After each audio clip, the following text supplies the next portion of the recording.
Welcome to Satya classes. देखिए, मेरा नाम सत्यम तोमर है। अगर आप पहले स्टूडेंट हो इस चैनल पर तो आप मुझे जानते ही होंगे। अगर नहीं जानते तो मेरा एक ब्रीफ इंट्रोडक्शन है।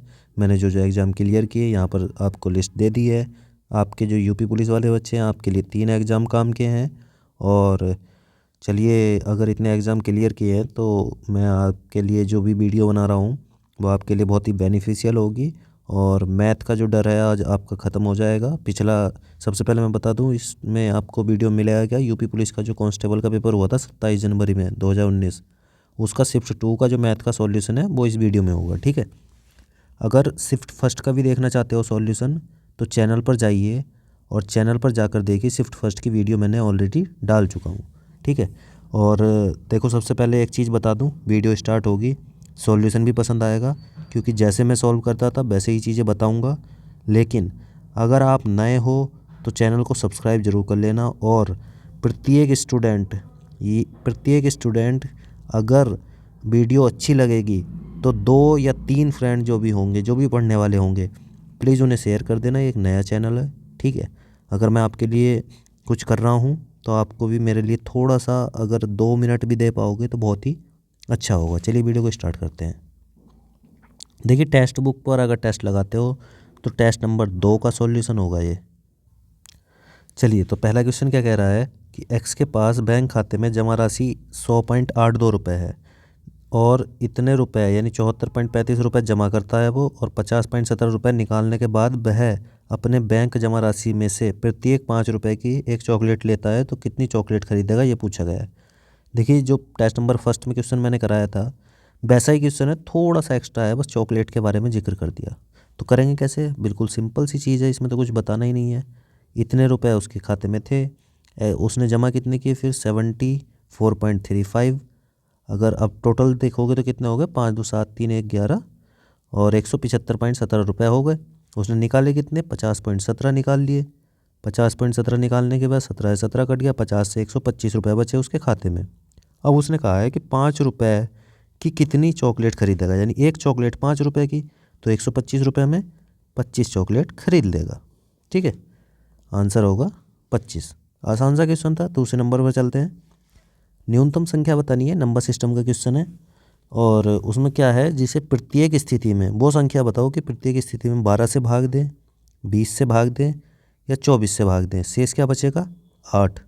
तो देखिए, बेसिक क्या होगा इसका, 12, 20 और 24 का एलसीएम ले लेंगे हम। 12 और 20 का एलसीएम कितना होगा, 12 पंजे 60। अब 60 और 24 का एलसीएम कितना होगा, वैसे भी एलसीएम ले सकते हो आप, 24 पंजे 120, 120 एलसीएम आ जाएगा। अब जो भी एलसीएम आएगा तो इसका मतलब ये है, तीनों संख्या इस संख्या को पूरा पूरा डिवाइड करेंगी। अब जो भी एलसीएम आता है उसमें हम जो शेष था वो उसे जोड़ देंगे। ये होगा बिल्कुल बेसिक, जैसे मैं सॉल्व नहीं करता हूँ। ठीक है। 128 आपका आंसर आ गया ये। अब मैं कैसे सॉल्व करता था मैं दिखा देता हूँ, क्योंकि आप तो ये सॉल्यूशन तो कहीं भी मिल जाएगा, लेकिन जैसे मैं सॉल्व करता था, जैसे मैंने सिलेक्शन लिया, वैसे आपको भी सीखना चाहिए। ठीक है। देखो, उसने कहा था 12 से 20 से और 24 से अगर डिवाइड करोगे तो 8 शेष बचेगा। मैंने संख्या ले ली 12। 12 से 118 में डिवाइड करूँगा तो 12 नंबर 108 होते हैं, 10 शेष बचेगा, जबकि 8 बचना चाहिए था, ऑप्शन नहीं हो सकता। 12 ढाई 120 होंगे, 8 शेष बचेगा, ये ऑप्शन हो सकता है। 12 से अगर इसमें डिवाइड करोगे, 12 कम 12 48, 12 चौक 48, पूरा पूरा डिवाइड होगा, 8 शेष बच ही नहीं रहा, तो ये नहीं हो सकता। 12 से अगर इसमें डिवाइड करोगे, 12 कम 12 88, 12 सत्ते 84, 4 शेष बच रहा है, ये भी नहीं हो सकता। आंसर होगा हमारा ये, क्योंकि कभी कभी संख्या बड़ी भी 6 7 संख्या दे देता है, 5 संख्या दे देगा, या कुछ ऐसी संख्या दे देगा जिसका एलसीएम नहीं लिया जा रहा, तो वैसे भी आप चेक कर सकते हैं जैसे मैंने आपको बताया। ठीक है। क्वेश्चन नंबर 3 की तरफ बढ़ते हैं। देखिए, ये बहुत अच्छी बात है इनके लिए, जो भी मुझे सॉल्यूशन के ये पिक फ़ोटो भेजते हैं टेस्ट की अपने, उन्होंने ये पहली बार जब क्वेश्चन आया था टेस्ट नंबर 1 में तो ये गलत किया था। उन्होंने मेरी वीडियो देखी, वीडियो सॉल्यूशन देखने के बाद अब की बार ये क्वेश्चन सही किया है। यही आपको करना है। ठीक है। तो इसने क्या कहा है कि 2x+3 अनुपात 5x+4 कोमा 3:4 का त्रिगुणात्मक अनुपात है। तो देखो, जैसे उसने कहा है वैसे लिख देते हैं, 2x+3 डिवाइड बाई 5x+4 इसका त्रिगुणात्मक या कह देता है घनात्मक। तो क्या करना है हमें, 3 बार गुणा, यानी 3 3 होत्या 27, 4 चौक 16 चौका 64। अब इसकी 64 दूनी कितने होंगे, 128x। जैसे मैं मल्टीप्लाई करता हूँ ये भी चीज़ें देखा करो। 6 18 होता है, 4 12 होता है, यानी 192। 27 पंजे 20 पंजे 100, 7 पंजे 35, यानी 135x। और प्लस में 27 चौक 108। ठीक है, अब इसे इधर लाओगे तो कितना शेष बचेगा, ये बचेगा 84। और इसे इधर ले जाओगे तो 28 7, यानी 7x। 7 से काटोगे तो x की वैल्यू कितनी आ जाएगी, 12। उसने पूछा क्या है कि x का वर्ग, तो 12 का वर्ग 144। चलिए नेक्स्ट क्वेश्चन पर। अब क्वेश्चन नंबर 4 कह रहा है कि एक छात्र एक परीक्षा में 85% अंक प्राप्त करता है। 4 विषयों में उसने 79, 81, 88 और 94 अंक प्राप्त किए। तो 5वें विषय में कितने अंक प्राप्त किए। ठीक है, कभी कभी ऐसे देता है कि एक छात्र परीक्षा में 5 सब्जेक्ट हैं, उनका जो औसत है 85 मार्क्स है। तो चीज़ें वही रहती हैं। आपको करना क्या है, जैसे 500 मार्क्स का पेपर था, उसमें 85% उसके नंबर आए, तो टोटल कितने मार्क्स आए होंगे, 100 पंजे 500 और 88 पंजे 8 पंजे 40, 5 पंजे 25, यानी 425 नंबर। अब आप इन चारों को जोड़ लीजिए और चारों को जोड़ने के बाद 425 में से घटा देना, तो आपको डायरेक्ट आंसर मिल जाएगा। ठीक है, अब मैं कैसे करता हूँ मैं आपको बताता हूँ।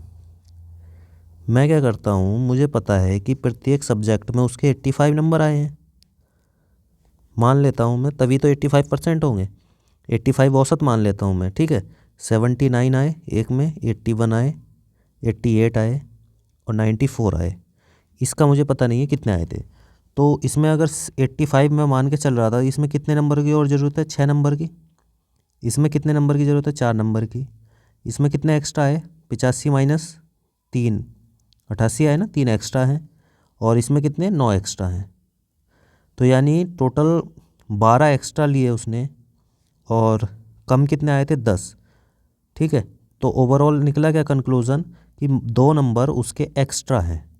यानी यहाँ 85 होने चाहिए थे मेरे अकॉर्डिंग। मैंने सभी में 85 किया अगर, तो यहाँ भी 85 होते, लेकिन 2 नंबर एक्स्ट्रा पहले से ही ला रखे हैं, तो 2 कम लाने पड़ेंगे, यानी 83 आंसर होगा। ठीक है, जब मैं औसत पढ़ाऊँगा तो ये चीज़ें बिल्कुल क्लियर हो जाएंगे आपको। फिलहाल मैंने बेसिक भी बता दिया था। अगर ऐसे समझ में आया तो लाइक करना वीडियो को, और चलते हैं नेक्स्ट क्वेश्चन की तरफ। देखिए ये क्वेश्चन बहुत अच्छा क्वेश्चन लगा मुझे। इतना अच्छा भी नहीं था, लेकिन लैंग्वेज जो थी वो अच्छी लगी। कुछ वस्तुओं पर इनके क्रय मूल्य से 25% अधिक अंकित किया गया था।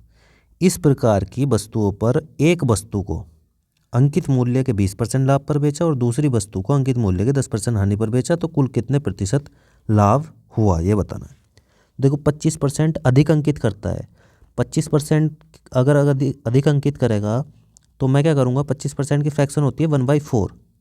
यानी अगर 4 क्रय मूल्य है, क्रय मूल्य यानी CP, तो मार्क प्राइस कितना रखेगा वो, 5। चाहे आप 100 और 125 भी कर सकते थे। 100 125 को काटोगे, 25 चौके 100, 25 पंजे 125, तो वही चीज़ आ जाएगी। तो मैं इसे क्या करता हूँ, इसे मैं 40 और 50 मान लूँगा। ठीक है, अब कॉस्ट प्राइस मैंने 40 मान लिया, मार्क प्राइस यानी अंकित मूल्य 50 रुपये। अब पहली वस्तु की अगर मैं बात करूँ तो पहली वस्तु का अंकित मूल्य कितना था, 50 रुपये। उसने कहा पहली वस्तु अंकित मूल्य के 20% लाभ पर, तो इसका 20% कितना होगा, 50 गुणा 20/100 करके जब निकालोगे तो 20 5 10 आ जाएगा। ठीक है, 20% कितना होगा, 10, यानी 10 का लाभ होगा। 50 की वस्तु थी, 10 का लाभ हुआ, तो कितने की बेची, पहली चीज़ उसने बेच दी 60 रुपये में। अंकित मूल्य पे 20% का लाभ का मतलब यही तो था। 50 की वस्तु थी अंकित मूल्य, 10 का लाभ हुआ, 20%, 50 का 20% 10 था, तो टोटल 60 की बेच दी। दूसरी वस्तु देखते हैं। उसने कहा दूसरी वस्तु अंकित मूल्य के 10% हानि पर। यहाँ पर देखो दूसरी वस्तु 10% हानि है, किस चीज़ पर, अंकित मूल्य पर। दूसरी वस्तु का अंकित मूल्य ही 50 रुपये था, उसकी 10% निकालना, ये हानि हो जाएगी, यानी कितने रुपए आ जाएगी, 5। तो 5 रुपये की हानि होगी, 50 रुपये की थी तो 45 रुपये में बेचेगा, यानी दूसरी चीज़ बेची उसने 45 रुपये में। टोटल कितने रुपए में दो चीज़ें बेच दी, 105 रुपये में। और टोटल उसका जो कॉस्ट प्राइस यानी क्रय मूल्य था दोनों चीज़ों का, दोनों वस्तुओं का अगर मैं कॉस्ट प्राइस जोड़ूँ तो 40 रुपये था, यानी टोटल 80 रुपये था। अब टोटल 80 रुपये की चीज़ 105 रुपये में बेची, तो कितना प्रॉफिट हुआ, 25 80 से 25 हुआ ना, डिवाइड में 80 मल्टीप्लाई में 100। मैं क्या करूँगा, इस 10 से तो 10 काट दूंगा और 25 दाई होंगे 250, 250 बटे 8। अब 250 बटे अगर 8 को सॉल्व करूँ, मैं ऑप्शन पर भी देखता हूँ, 8 तिया 24, 1 10 दशमलव लगाऊंगा, 8 एकम 8 बचे 2 दशमलव लगाऊंगा, 8 दूनी 16, 4 8 पंजे 40, 31.25। मैं 31 के बाद भी आंसर लगा सकता था, लेकिन मैंने एग्जैक्ट निकाल दिया। आपको क्या करना होता है, जैसे ही 31 देखा तो ऑप्शन पर निगाह रखो, 31 एक ही ऑप्शन में थे, इसमें नहीं है, इसमें नहीं है, इसमें नहीं है। चाहे आप 3 से भी कर सकते थे जब 3 आया था, ठीक है। चलो नेक्स्ट क्वेश्चन पर। उसने कहा है 20% 10% की 2 छूट दी, उसके बाद वस्तु इतने रुपए में बेची गई, तो वस्तु का अंकित मूल्य। जब कभी भी ऐसा आए तो ऐसे मत करना, कुछ टीचर बताते हैं 5 से 4, 10 से 9 और इनकी मल्टीप्लाई करो, ये पहला वाला ये नया वाला, ऐसे मत क्या करो। ये एक स्टेप ज़्यादा होता है, कभी डिटेल में पढ़ाऊँगा तब बताऊँगा इसकी कितना नुकसानदायक है ये, ठीक है। फिलहाल आप करना क्या है, ₹X मान लो, ₹X मूल्य था, 20% के छूट देता है, 20% की छूट देने के बाद कितना होगा, 80%, 80 बटे 100। फिर उसके बाद 10% की और छूट देता है, यानी 90 बटे 100। और उसने बताया फाइनल मूल्य 954। 10 से तो 10, 10 से 10, ठीक है। अब मैं अगर इसे 9 से काटूँ तो 9 एकम 9 और 9 छंग 54। अब अगर 8 से काटूँगा तो 8 से पूरा नहीं जाएगा, पहले मैं इसे काट लेता हूँ, 2 चौक 8, 4 दूनी 8, 4 दूनी 8। और अगर इसे 4 से काटता हूँ, 2 से ही काट लेते हैं, 2 चौक 8, 2 से काटेंगे तो 53। अब 2 से 5 बार जाएगा और 2 से 5 बार जाएगा। अब क्या आ गया हमारा, x बराबर आ गया 25 मल्टीप्लाई 53। अब देखो यहाँ से क्या चीज़ सीखनी है आपको, यहाँ से देखना है यूनिट डिजिट कितनी आ रही है। मल्टीप्लाई मत करो यार, 25 अगर 5 की 3 से मल्टीप्लाई करोगे यानी यूनिट डिजिट आएगी 5। इसमें यूनिट डिजिट 5 नहीं है, इसमें 5 नहीं, इसमें 5 नहीं, ये आंसर होगा, ठीक है। या 25 या 75 कर सकते थे, 75 7, 25 पंजे 125, 7 132, ठीक है। इसे कहते हैं स्मार्ट वर्क, हार्ड वर्क नहीं। पूरी मल्टीप्लाई मत करो। तुम्हें दिख रहा है 0 नहीं आ रहा है, तीनों में 0 थे। चलो क्वेश्चन नंबर 7 की तरफ। एक निश्चित मूलधन पर 10% ब्याज पर 2 वर्ष की अवधि का साधारण ब्याज और चक्रवृद्धि ब्याज से जो है साधारण ब्याज ₹1 कम है, तो मूलधन बताना है। देखो मुझे तो पता है कि 1 बराबर 1 है तो 100 बराबर 100 ये आंसर होगा, लेकिन आपको कैसे करना है, जब मैं कभी आपको पढ़ा दूंगा ये चक्रवृद्धि ब्याज और साधारण ब्याज, तो उसके बाद आप ब्याज ही करोगे। अभी आपको बेसिक से करना है। उसने कहा है किसी, मान लो एक मूलधन था ₹X, ठीक है। उसने कहा है कि 10% ब्याज 2 बार लगता है, 2 साल के लिए है, तो उन दोनों के जो ब्याज में अंतर आएगा वो ₹1 का आएगा। तो हमेशा ध्यान रखना, जैसे मैं कहता हूँ ₹100 है, ठीक है। ₹100 पे अगर मैं 10% लगाऊं ब्याज, तो साधारण ब्याज कितना होगा, ₹10। दूसरे साल भी ₹10 होगा, लेकिन दूसरे साल क्या होगा, अगर चक्रवृद्धि ब्याज निकालूंगा तो दूसरे साल इस ब्याज पे ब्याज लगता है, और वही तो होता है अंतर, क्योंकि ये तो साधारण ब्याज में भी रहता है और चक्रवृद्धि ब्याज में भी रहता है, लेकिन जो पहले साल पर ब्याज जो है, पहले साल का ब्याज जो है उस पर जो ब्याज लगता है वही होता है अंतर। तो आपको क्या करना था, डायरेक्ट यहाँ पर देखो, ₹X मूलधन था, उसका पहले साल का ब्याज कितना आएगा, उसका 10% ब्याज आएगा, 10% ये ब्याज आ गया, और जो ये ब्याज आया उसका जो 10% होगा वो क्या होगा, डिफरेंस यानी अंतर, और यही दे रखा है ₹1 के बराबर, 10 10 10 10, x बराबर 100, ये था मूलधन, ठीक है। जैसे मान लो अगर वो कहता कि 20%, उसने कहा होता कि 20% का ब्याज है और 2 साल में अंतर ₹1 है, तो आप क्या करते, ₹X मानते, इसका 20% ब्याज निकालते, ये पहले साल का ब्याज आ गया, ये इसका 20% जो होता वही तो अंतर होता, और वो ₹1 दिया है, तो 20 पंजे 100, 20 पंजे 100, x की वैल्यू आती ₹25, यानी मूलधन होता ₹25, ठीक है। आप ऐसे भी कर सकते हो, दूसरा ऑप्शन बताता हूँ। आपको हर तरीका बता दूंगा। जैसे अगर मैं कहूँ साधारण ब्याज 2 साल का कितना होता, 10 × 2 20% ब्याज होता। अगर चक्रवृद्धि निकालते हो 2 साल का तो कैसे निकालोगे, 10 + 10 + 10 × 10 / 100, यानी ये आ जाएगा, ये तो 20 और ये आ जाएगा 1%, 21%। अब ये 21% आया चक्रवृद्धि ब्याज और ये था साधारण ब्याज, तो कितना अंतर आया, 1% का। और उसने कितना कहा, 1%, 1 रुपये के बराबर है, तो अपने आप में मूलधन 100% होगा, तो ये 100 रुपये के बराबर। अब आप बताना कमेंट बॉक्स में कौन सा तरीका आपको अच्छा लगा, ठीक है। चलो नेक्स्ट क्वेश्चन क्या है, 10% की वार्षिक दर पर 3 वर्ष के लिए 2000 रुपये के मूलधन पर चक्रवृद्धि ब्याज और मूलधन साधारण ब्याज के बीच अंतर क्या होगा। अब मुझे तो ये ध्यान है कि 10% का जो चक्रवृद्धि ब्याज होगा 3 साल का 33.1 होगा, ठीक है। और जो वो होगा 10 या 30 होगा, तो अंतर कितना होगा, 3.1%। 3.1% 2000 का निकालोगे तो कितना आएगा, 31 दूनी 62। लेकिन आपको कैसे करना है मैं बताता हूँ। आप बिल्कुल बेसिक से करो क्योंकि आपकी याद नहीं है। आप क्या करो, 2000 रुपये की साइकिल बना लो 3, 10%, इसका 10% कितना आएगा, 20, 200, और इसका 10%, यहाँ भी 200, यहाँ भी 200। अब इस ब्याज पर ब्याज लगेगा, 200 का 10% कितना होगा, 20 रुपये। अब इस ब्याज पर यहाँ पर कौन कौन से ब्याज लगेंगे, इस ब्याज पर ब्याज लगेगा और इस ब्याज पर भी ब्याज लगेगा, यानी इसका 10% 20 और इसका 10% 20, तो ये हो जाएगा 40, और 20 का 10% यहाँ लगेगा यानी 2। अब ये तो सिंपल इंटरेस्ट भी था, और साधारण ब्याज और चक्रवृद्धि ब्याज में अंतर क्या होगा, इससे नीचे जो होगा, यानी 20 + 40 + 2 आया वही आंसर 62, जो मैंने पहले ही बता दिया था, ठीक है। ये ट्री साइकिल है, आप ऐसे भी निकाल सकते हो। अगर आपको चक्रवृद्धि ब्याज निकालना है 3 साल का तो 33.1% आएगा, याद कर लो 10% तक, ट्री साइकिल भी। 3 पार्टनर XYZ ने लाभ साझा किया, यदि कुल लाभ 3000 रुपये था, X का हिस्सा Z की तुलना में 400 रुपये कम और Y का हिस्सा Z की तुलना में 200 रुपये कम है, तो मैं क्या करूँगा, XYZ जैसे सवाल ने कहा वैसे ही करूँगा। X का हिस्सा Z की तुलना में 400 कम है, यानी Z A रुपया लेता है तो X को A - 400 मिलेंगे, और उसने कहा Y का हिस्सा Z की तुलना में 200 रुपये कम। अगर Z की तुलना में 200 कम है तो A - 200 होंगे, ठीक है। अब तीनों को पता है टोटल कितने होंगे, तीनों को जोड़ देंगे, A - 400 + A - 200 + A = कितना होगा, ये होगा 3000 रुपये।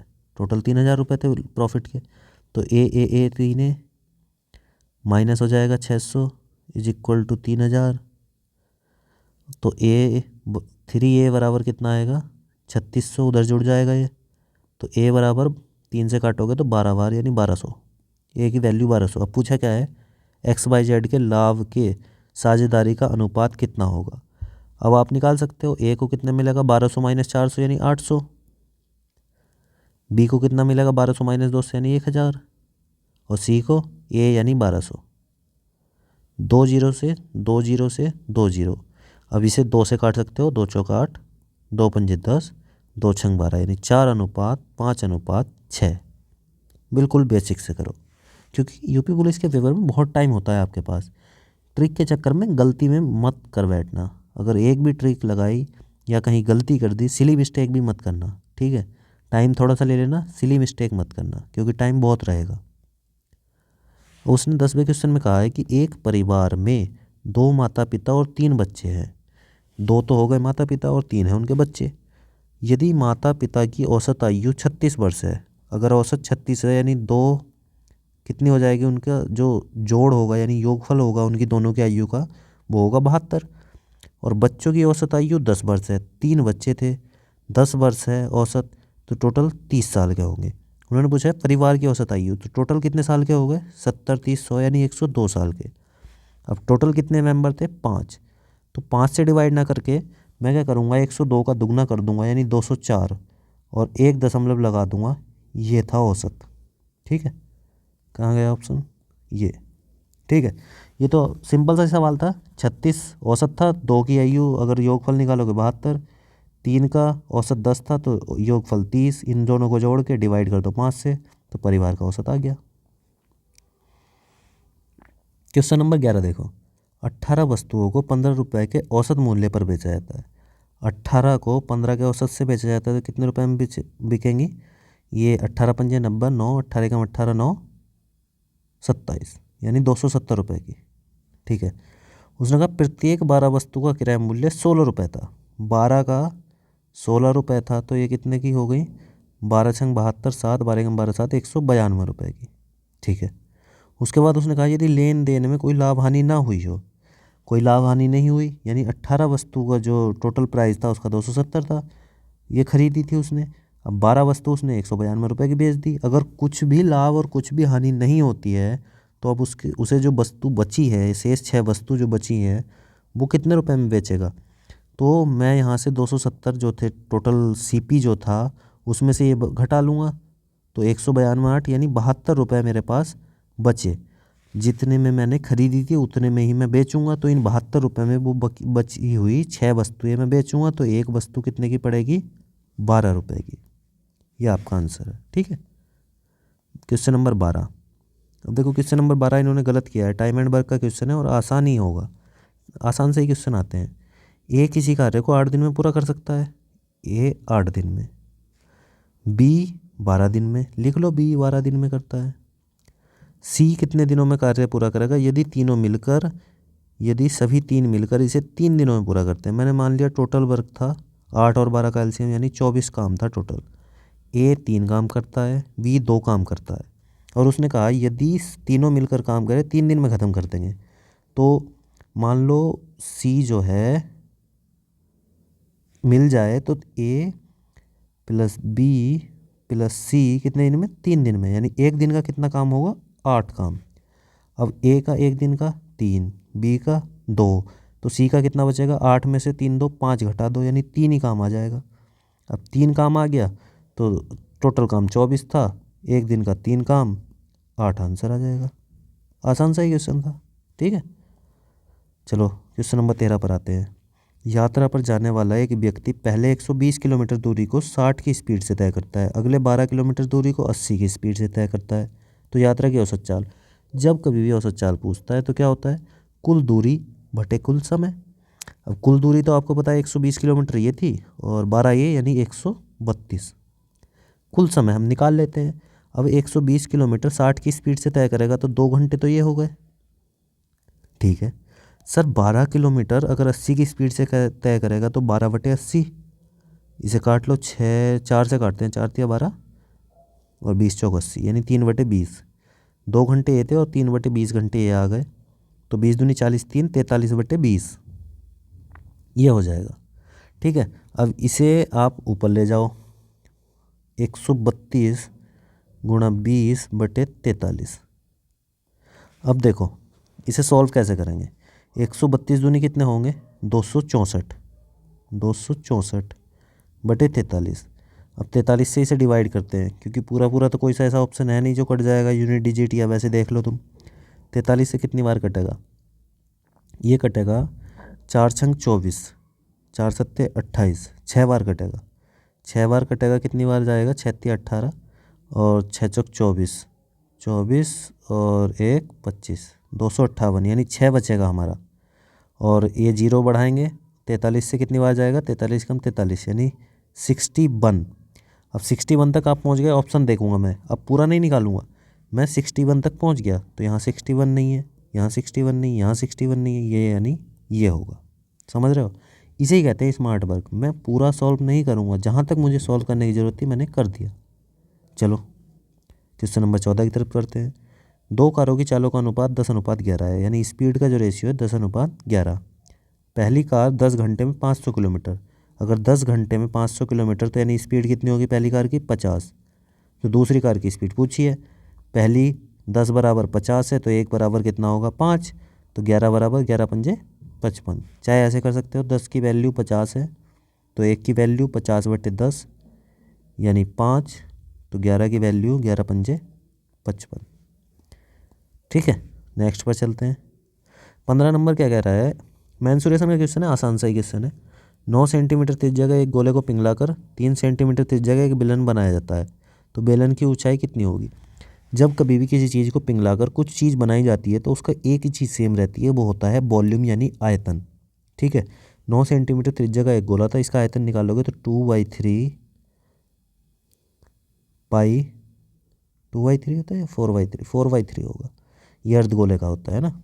4/3 पाई आर, आर कितना है 9 गुणा 9 गुणा 9, ये हो गया गोले का आयतन। अब हम इसके इक्वल रखेंगे बेलन का आयतन, pi r square 3 pi r square H होता है ना, पाई से पाई कटेगा यहाँ पर, 3 से काटेंगे 3 बार, इस 3 से 3 कटेगा और 3 से हम काटेंगे 3 बार, तो ये कितना हो जाएगा, एच बराबर हो जाएगा 9 या 27 चौक 108। ये आंसर है, समझ रहे हो। जब कभी भी किसी चीज़ को पिघलाकर दूसरी चीज़ बनाओगे तो दोनों के आयतन सेम रख दो, आंसर आ जाएगा। देखो 16वां क्वेश्चन क्या कह रहा है कि 6 से विभाज्य 4 अंकों की सबसे छोटी संख्या के अंकों का योग। पहले भी मैंने ऐसे क्वेश्चन कराया था। जब कभी भी ऐसे कहता है तो आप मान लो संख्या, 4 अंकों की सबसे छोटी संख्या की बात कर रहा है, 4 अंकों की सबसे छोटी संख्या 1000 होती है।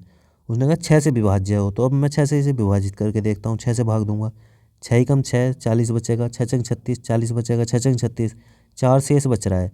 अगर मुझे पूरा डिवाइड करना है 6 से, तो 4 में मैं 2 जोड़ देता हूँ, पूरा डिवाइड हो जाएगा।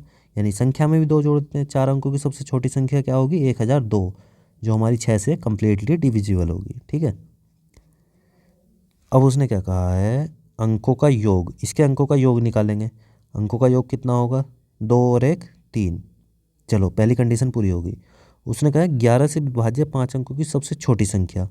अब पहले 5 अंकों की सबसे छोटी संख्या लिखता हूँ मैं, 10,000। अब उसने कहा 11 से विभाजित हो, तो 11 से काट लेता हूँ इसे, 11 में 99, 1 10, 10 में भाग नहीं जाएगा तो मैं इसे फिर 100 करूँगा, 11 नाम 99, यानी फिर क्या बचेगा, एक शेष बच रहा है। अब एक शेष बच रहा है, उसका मतलब क्या है कि इसमें मैं 10 अगर जोड़ दूं तो 11 से डिवाइड हो जाएगा, यानी सबसे छोटी जो संख्या होगी वो होगी 10,010। 10,010 जो होगी वो सबसे छोटी संख्या होगी जो 11 से कम्प्लीटली डिविजिबल होगी, यानी विभाज्य होगी। अब इसके भी संख्या के उसने पूछा है कि अंकों का योग, तो 1 और 1 2, इसके अंकों का योग आ गया 2, पहली के अंकों का योग था 3 और उनका गुणनफल बताना, यानी 3 की मल्टीप्लाई 2 में कर देना, आंसर होगा 6। पिछली पहली वीडियो में भी मैंने ये क्वेश्चन कराया है। ठीक है, मुझे अब भी याद है। क्वेश्चन नंबर 17 क्या है, 5 अंकों की सबसे बड़ी संख्या और 4 अंकों की सबसे छोटी संख्या के बीच का अंतर। ये तो बहुत आसान है, 5 अंकों की सबसे बड़ी संख्या 5 अंक लिख दो, 4 अंकों की सबसे छोटी संख्या 4 अंकों की सबसे छोटी संख्या ये 1000 होगी। अगर 99,999 में से 1000 घटाओगे तो कितना बचेगा, 98,999। ये आंसर हो गया। ठीक है, आसान सा था। क्वेश्चन नंबर 18 क्या कह रहा है, अब इसमें इन्हें 2 मिनट 7 सेकंड लगी, यानी क्वेश्चन सही होगा ये। एक कक्षा के बच्चों को निःशुल्क पुस्तकें वितरित की गई। प्रत्येक बच्चे को मिलने वाली पुस्तकों की संख्या बच्चों की संख्या का 1/8वां हिस्सा थी। मान लो टोटल बच्चे टोटल बच्चे x थे। ठीक है, उसने कहा प्रत्येक बच्चे को उसकी 1/8 हिस्सा बुक मिलती है, यानी पहले अगर x बच्चे होंगे तो 1/8 x, ये प्रत्येक बच्चे को पुस्तक मिलेगी। अलग अलग करके दिखाता हूँ। टोटल स्टूडेंट मैंने मान लिए, टोटल स्टूडेंट कितने हैं x। अब प्रत्येक बच्चे को उसका 1/8वां हिस्सा, यानी प्रत्येक बच्चे को जो बुक मिलेगी, प्रत्येक बच्चे को मैं यहाँ लिख देता हूँ, प्रत्येक बच्चे को इसका 1/8वां भाग, यानी 1/8x बुक मिलेंगी। तो मैं पूछूँ टोटल कितनी बुक बटेंगी, टोटल स्टूडेंट कितने x, प्रत्येक को कितनी मिली 1/8x, यानी x²/8, इतनी किताबें सभी बच्चों में बटेंगी। पहली कंडीशन ये थी, मैंने फुलफिल कर दी। दूसरी कंडीशन क्या कह रहा है, यदि बच्चों की संख्या आधी हो, यानी जो x बच्चे थे अब x/2 हो जाएंगे बच्चे, तो प्रत्येक बच्चे को 16 बुक मिलेंगी, यानी प्रत्येक बच्चे को 16 मिलेंगी। तो टोटल कितनी बुक, x/2 × 16, यानी 8x। अब ये बुक और ये बुक दोनों इक्वल हैं, बुक तो उतनी थी, संख्या अगर आधी हुई बच्चों की तो प्रत्येक को 16 मिली, लेकिन बुक तो उतनी ही बटी जितनी पहले बटी थी। तो अब इन दोनों को मैं इक्वल रख दूंगा। अब देखो इक्वल यहाँ रख देता हूँ, x square divide by 8 is equal to 8x। X से एक्स कटेगा और 8 अट्ठे 64 हो जाएगा, यानी x बराबर आ गया 64। अब उसने पूछा क्या है, उसने कहा है टोटल कितनी पुस्तकें बांटी गई बच्चों में। तो कोई सी भी कंडीशन में रख दो x की वैल्यू, आंसर आ जाएगा। मैं इसमें रख देता हूँ, तो 64 मल्टीप्लाई 8 यानी 64 अट्ठे कितना होगा, 64 अट्ठे होता है 6 अट्ठे 48, 4 अट्ठे 32, 48 3 51, 512, 64 अट्ठे 512। ठीक है, यह आंसर हो गया। अब क्वेश्चन नंबर 19 की तरफ बढ़ते हैं। लास्ट क्वेश्चन है, क्योंकि 19 ही क्वेश्चन आए थे मैथ के। फर्स्ट सेट में भी इतने ही थे, फर्स्ट वाले में और सेकंड वाले में भी इतने ही मिले हमें। अब ये क्वेश्चन इनका गलत है और 1-1.5 मिनट इन्होंने वेस्ट भी किए, इसका मतलब क्वेश्चन अच्छा होगा। ठीक है, अब देखते हैं। एक्स एक इमारत की 11वीं मंजिल पर एक लिफ्ट पर चढ़ता है और प्रति मिनट 57 मंजिल की दर से ऊपर की ओर बढ़ता है। ये मंजिलें यहाँ बना देता हूँ मैं। यहाँ एक्स है, इसके नीचे भी बिल्डिंग थी, ये 11वीं मंजिल पर है और ऊपर की तरफ बढ़ रहा है कितनी स्पीड से, 57 मंजिल पर मिनट, 57 मंजिल पर मिनट। ऊपर बिल्डिंग ऊपर तक जा रही है। उसने कहा है बाई उसी इमारत की 51वीं मंजिल पर है, यानी बाई यहाँ पर है और ये है 51वीं मंजिल पर, और ये नीचे आ रहा है प्रति मिनट 63 यानी 63 मंजिल पर मिनट की स्पीड से नीचे आ रहा है। तो उसने पूछा है कि जब वे मिलेंगे तो कौन सी मंजिल होगी वो। मान लो ये नीचे आ रहा है, ये ऊपर जा रहा है, ये नीचे आ रहा है, ये ऊपर जा रहा है, तो कोई सी ऐसी मंजिल होगी यहाँ पर जो मिलेंगे ये। अब हमें वो मंजिल बतानी, तो हम क्या करेंगे, हमें नहीं पता कितने टाइम बाद मिलेंगे, तो मैं मान लेता हूँ टी टाइम बाद मिलेंगे। तो टी टाइम बाद मिलेंगे, ये 57 टी मिनट बाद मिलेंगे। ठीक है, मैंने टी मिनट बाद मान लिया। दो तरीके बताऊंगा इसके, दोनों तरीके में जो अच्छा लगेगा वो याद रखना। अब x जो जा रहा है ऊपर जा रहा है, तो ऊपर मान लो टी मिनट लगती हैं इसे यहाँ तक पहुँचने में, जहाँ वो मिलेंगे। दोनों बराबर टाइम पर मिलेंगे ना, ये यहाँ से चलेगा वो वहाँ से चलेगा, जब दोनों मिल जाएंगे तो दोनों को बराबर टाइम लगेगा। तो मान लो टी मिनट बाद वो मिलेंगे, तो x कितनी मंजिल पर पहुँच जाएगा, x 11वीं मंजिल पर पहले से ही था।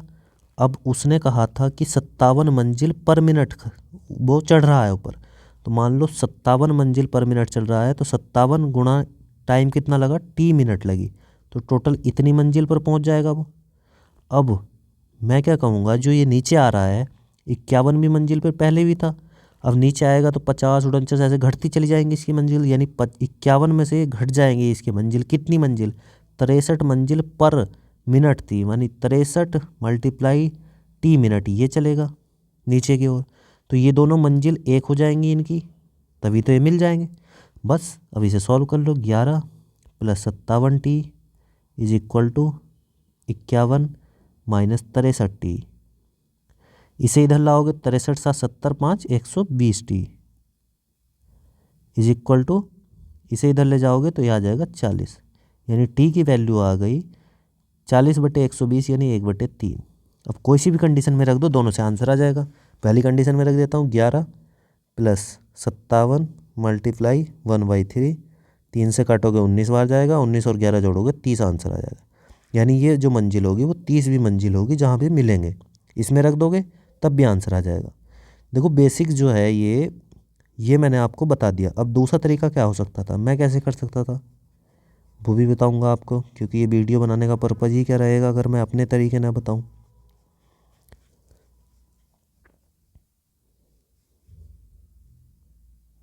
चलो अब मैं दूसरा तरीका बताता हूँ, ध्यान से समझना मेरे वाले तरीके को। थोड़ा सा